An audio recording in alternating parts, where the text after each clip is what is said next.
Well, let's talk more about all the policies we've got announced today, or expecting to be announced today by the Chancellor, with Paul Richards. He's former Labour Special Advisor and joins us once again. Very good morning to you.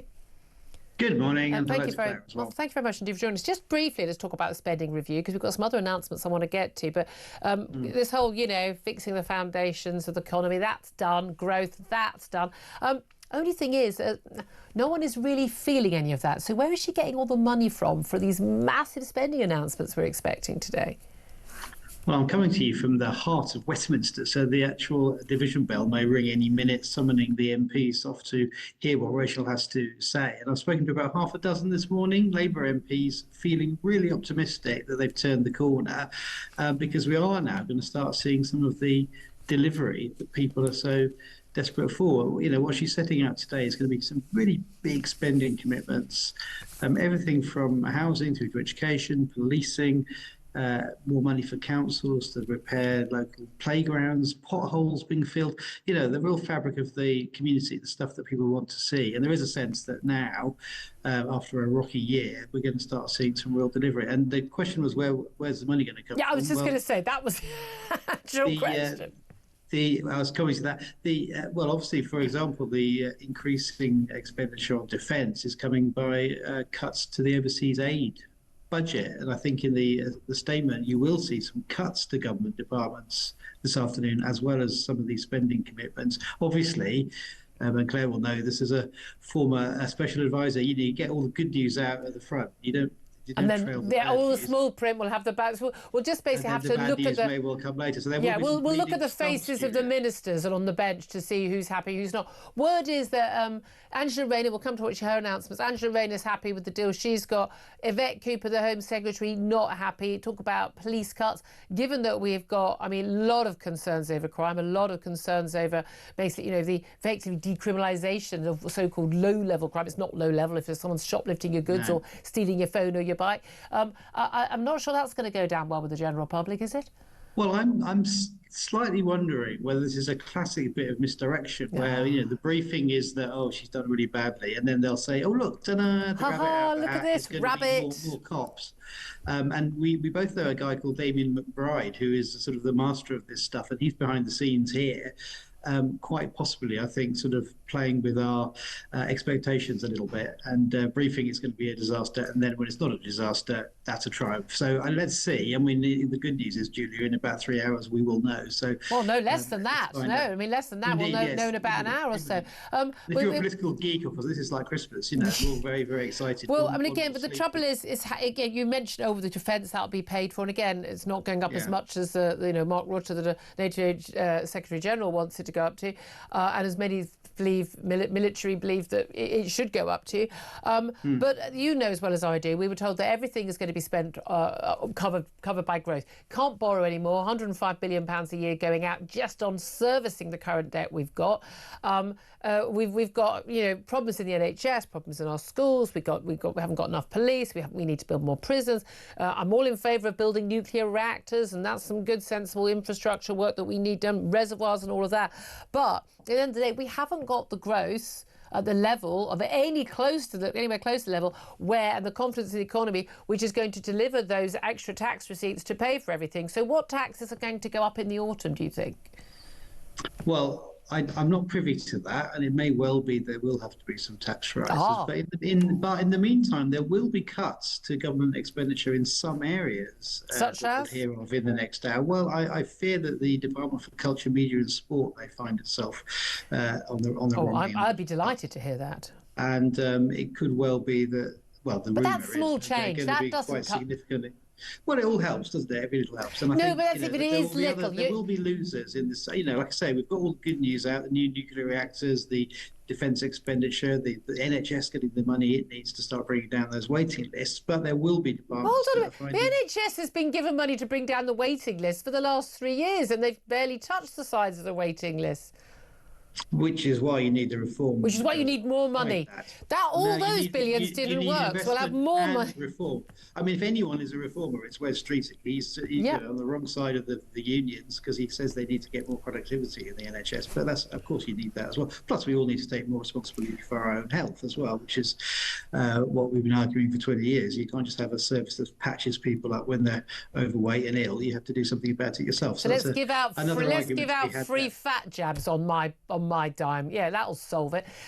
What about welfare dependency? There's a lot of talk about tackling that. We're already likely to see a U-turn on whether or not they're going to bring back, the two-child, get rid of the two-child benefit cap and the like. But that's going to cost a fortune long term. And we've not really seen any real effort to get people who are, let's face it, swinging the lead, who could work, getting them back to work. Until you do that, the welfare bill is going to balloon, and anything else that happens in the economy will be dwarfed by that, won't it? Well, I completely agree. And we've made the argument as Labour that we need to have more people working. And if you can work, you should. And, but you're not making them do it. Have a sort of lifestyle choice of not working is not acceptable. But it is acceptable. It's completely legal. It's happening right now. Yeah. Well, I think Liz Kendall's reforms are going to get criticised, but they're not going to do anything. Well, we'll see. And I think that. All right, let's have a bet right now. Getting back to work is important. They're not going to do anything. They really aren't going to do anything. They're going to be watered down because the hand wringers on Labour benches are going to go, oh no, this is awful because this one person was forced to go to work and they had a bad leg that day. I mean, come on. No, I don't think that's fair. It's Liz Kendall's birthday today, by the way, so shall we just wish her a happy birthday? Very happy birthday, Liz. And I think she'll be thrilled with my birthday. Like Wes Streeting, I think she is a reformer. I think she's serious about shaking up the system and actually getting people to work if they can. And that does involve support. It involves training. It involves counselling. All things. Oh, but that's it. Carrot. Here's the thing: we need you to go back to work because you haven't got any. You're not going to give you any money this week, so you're going to have to go back to work. That's how you get people back to work. It works. It's really, really simple. Let's also talk about where we are in terms of the cash boost for border police and drones to tackle more migrants. This is where there's got a £680 million cash boost comes. Yet more and more effort being spent on trying to prevent migrants getting to the country. But meanwhile, the £4.2 billion bill for actually housing them all year, it dwarfs all of that. But is there any sign at all that what is spent, on the borders is actually going to prevent that bill skyrocketing as well? Well, there have been deportations and there have been more people stopped. But the fact is, if there was a single simple thing you could do to stop the boats, then any government would have done it. And the answer is a number of different things. So you have to have better coordination with the French and the Belgians. We've been hearing about that for years. So we need the French to get on with it and help more than they are. I think you have to disrupt the gangs, and we've talked about how taking their phones off them. Smash them even? Smash the gangs? And so on. We need to stop the boats getting anywhere near. We're going to take their phones off them. But this disrupts the business model, and like I say, it won't be that. If you took the phone off a people smuggler, could you call in right now? 0344 499 1000. What do you think that people smuggler will then do? And they'll buy a new phone, mate. But it's about a number of different things all at once, and then the extra cops and the extra border force and the extra drones and all these other surveillance techniques are going to help as well. And slowly but surely, we will get those numbers down. And they're going up right now. Because it is absolutely unacceptable. That was linked to the weather, though, wasn't it? I mean, no, because the stats showed actually when the weather was just as good last year, it's still higher than it was last year. I agree with you. I think weather's a big factor, but overall, comparisons are the same days, similar weather. We do have to go after the gangs because those are the people profiting from this human misery, and they're people making money out, putting people on those dangerous boats to start with. That's where we have to start. The gangs are also profiting from organised begging. It's a massive, massive issue in many of our city centres, certainly in London. And I know some of my local beggars, very, very well. There's a wonderful woman who sits there who is the size of a sofa and has this hilarious sign saying, "I'm hungry, please give me money." I'm thinking, sweetheart, you've not missed a meal in 20 years. And there's one woman who has a picture of her kid, and she's been begging outside with the local tube station for 18 years, since the day I moved into my home, every single day. I mean, to be fair, she's a reliable employee of the organised gangs. And she's got a little picture of her kid. And I said, you must be a great grandmother to this child by now. This photograph is so old. I mean, it's laughable, but it's organised criminality. At the same time, we're told we're going to tackle that, but going to make rough sleeping decriminalised. They're going to get rid of the Vagrancy Act from 1824. We have people who are sleeping rough in my area, who are heroin addicts, who are boarding up, putting a huge amount of stuff into doorways of shops. They're now unable to even use the doorway of that shop. This should not, I mean, I'm sorry, as much as we want to help those people, we need to put resources into helping them, but we don't solve anything by saying it's legal for you to just basically put your head down anywhere you want, do we? The situation you've described of, as you say, drug addicts, organised gangs, begging and all of that, obviously unaffected by the fact that it's illegal under the Vagrancy Act. So the Act itself is useless. Well, no, because it's not enforced. The police don't arrest them. The local shopkeepers call the police and the police won't take them away.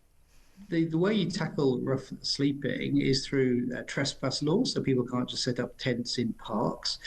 You do outreach work, so a lot of those people, for example, are former military, they need help. Folks. So you need more help from things like the British Legion and Help for Heroes and so on. They can do some. Well, I think the government should be helping people who've served in our military. I'm old-fashioned, but And you can actually make that organised begging, with increased penalties for that too. So as you say, plus tackling. The police watch them do it. Round my way, the community officers watch them doing it. But the fact is that the Vagrancy Act of 1824, as you identify, is useless, which is why we're going to repeal that. It's not useless. If you are sleeping rough, they can come and arrest you. They just don't bother using it. Well, this is not about legitimising rough sleeping. It's about ending rough sleeping and doing the things that actually we know work. And don't forget, the Labour government did end rough sleeping last time round. The Louise Casey reforms meant that it disappeared off the streets. It's only come back in recent years. So it can be done. Okay, but it won't be through the Vagrancy Act. We shall see. Paul Richards, we've covered a lot of ground there. Very much appreciate you joining us on that. Thank you very much, former Special Advisor with Labour there. You made some fair points there, Claire, especially on the rough sleeping point. I mean, I remember there was a point when it was every single, it's different in different areas, isn't it? I mean, lots of big cities experiences. It was every doorway in local high streets at one point, and then suddenly it disappeared. And that was a government policy under Labour. Yeah, and it was, and you have to celebrate that. But I do wonder, by just getting rid of the Vagrancy Act at the moment as it stands, what are you going to do?